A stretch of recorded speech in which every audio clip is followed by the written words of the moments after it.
আসসালামু আলাইকুম। এখন আমরা দ্বিতীয় নাম্বার যে প্রবলেমটা ছিল সেটা আমরা সলভ করে ফেলেছি। আর তৃতীয় নাম্বার যে প্রবলেম আছে, 3 নাম্বার যে প্রবলেমটা, সেই প্রবলেমটা আমরা সলভ করব। এই প্রবলেমে কি বলা হচ্ছে, একটা পাইথন ফাংশন লিখতে হবে, যে ফাংশন আমাকে কাউন্ট করবে, যে স্ট্রিং আছে সেই স্ট্রিং এর মধ্যে একটা স্ট্রিং প্যারামিটার হিসেবে পাস করবে। সেই প্যারামিটার স্ট্রিং এর মধ্যে যতগুলি বাউয়েল আছে সেই বাউয়েলটাকে আমাদের এখানে প্রিন্ট করতে হবে, কতগুলা বাউল আছে আমাকে দেখাইতে হবে যে কতগুলা বাউল আছে। ওকে, তাহলে আমরা এটা শুরু করি। স্টেজ 3 নাম্বার, দেন আমরা এটা শুরু করলাম। এখানে আমাদের একটা ফাংশন ডিক্লেয়ার করি, ডিইএফ ফাংশন ডিক্লেয়ার করতে হবে। COUNT কাউন্ট, যে এখানে বলে দিচ্ছে কাউন্ট বাউলস, মানে ফাংশনের নাম কি হবে।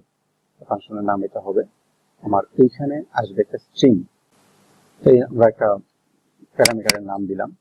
দেন এই প্যারামিটারটাকে আমরা চেক করব যে ভাওয়েলস আছে কিনা এবং কয়টা আছে এই প্যারামিটারের মধ্যে বা এই স্ট্রিং এর মধ্যে কতগুলি ভাওয়েলস আছে। তাহলে আমাদের ভাওয়েল কি কি, এখানে দেওয়া আছে A I E uh you, এই যেটা ভাওয়েল। তাহলে আমরা ভাওয়েল নামে যে একটা ভেরিয়েবল নিতে পারি, এখানে যে ভাওয়েল নামে একটা ভেরিয়েবল নিলাম।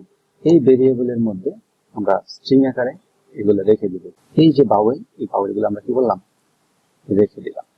দেন আমরা কাউন্ট করবো, COUNT কাউন্ট ইকুয়াল টু 0।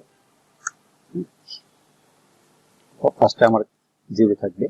এখন আমরা একটা ফর লুপ চালাবো, যে ফর লুপ কিসের উপর চালাবো, ভিত্তি করে আমরা এখানে নিলাম আই ইন, যে এই যেটা আছে এটার উপর ভিত্তি করে আমরা একটা ফর লুপ চালাবো।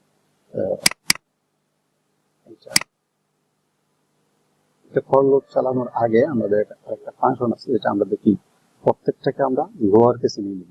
আমার এখানে ভাওয়েল নিয়ে সবগুলো কি লোয়ার কেসে নেওয়া আছে, লোয়ার। এই ফাংশনের মাধ্যমে জাস্ট কি হয়েছে, আমাদের যে স্ট্রিং এর ভিতরে যে ভ্যালুগুলো আছে সেই ভ্যালুগুলি লোয়ার কেসে হবে এবং এটা ফর লুপের সাথে কাজ করবে। যে প্রত্যেকটা এখানে যদি প্রিন্ট করি তাহলে প্রত্যেকটা ভ্যালু আমরা ধরতে পারবো।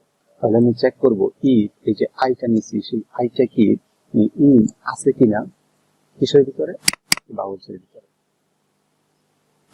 এই বাউলসের ভিতরে এটা আছে কিনা চেক করবো। যদি থাকে তাহলে COUNT, যে কাউন্ট নামে একটা ভেরিয়েবল নিলাম, এই ভেরিয়েবলের মধ্যে প্লাস ইকুয়াল টু 1 করে দিই। ওকে, তাহলে আমাদের লাস্টে একদম শেষে এখন আমরা কি করব, রিটার্ন করব। রিটার্ন কি করব, কাউন্টটাকে রিটার্ন করে দেব। ওকে, তাহলে এই যে আমরা এই প্রোগ্রামটাকে লিখে ফেললাম, খুব সহজেই লিখে ফেলতে পারি, ছোট্ট একটা প্রোগ্রাম। জাস্ট বাউল গুলো এখানে রাখলাম, এই যে ফর লুপের মধ্যে চেক করলাম যে এটা বাউলসের মধ্যে এই যে প্রত্যেকটা ইয়া আসতেছে, ক্যারেক্টার আসতেছে, সেই ক্যারেক্টার গুলো আমরা বাউলের মধ্যে আছে কিনা। আপনি এখানে আই এর পরিবর্তে ক্যারেক্টার দিতে পারেন, এটা ভেরিয়েবল হিসাবে, ভেরিয়েবল কোনো বিষয় না। তাহলে আমি বুঝতে সহজ হবে যে ক্যারেক্টার, প্রত্যেকটা ক্যারেক্টার আমার এই বাউলসের মধ্যে বাউলের সাথে চেক করতেছি, মানে ক্রস ম্যাচ করতেছি ইফ আছে কিনা। যদি থাকে তাহলে কাউন্টের মধ্যে আমি একবারে দিচ্ছি, এইটুকুই আমার প্রবলেম। হ্যাঁ, এখন আমি জাস্ট এখানে যদি আমি প্রিন্ট করি, হ্যাঁ প্রিন্ট করতে হবে, এটা প্রিন্ট করবো। এখানে আমি জাস্ট দিয়ে দিলাম যে Bangladesh is small why country. আমরা জাস্ট এটা লিখে দিলাম। এখন এটা যদি রান করি তাহলে দেখবো যে আমাদের এখানে কতগুলি বাউল আছে এটা আমার এখানে নিয়ে আসছে। ওকে, আমরা 3 নাম্বার প্রবলেমের সলিউশন করে ফেললাম। আমরা পরবর্তী ভিডিওতে আমরা 4 নাম্বার যে প্রবলেম আছে সেই প্রবলেমের সলিউশন করব।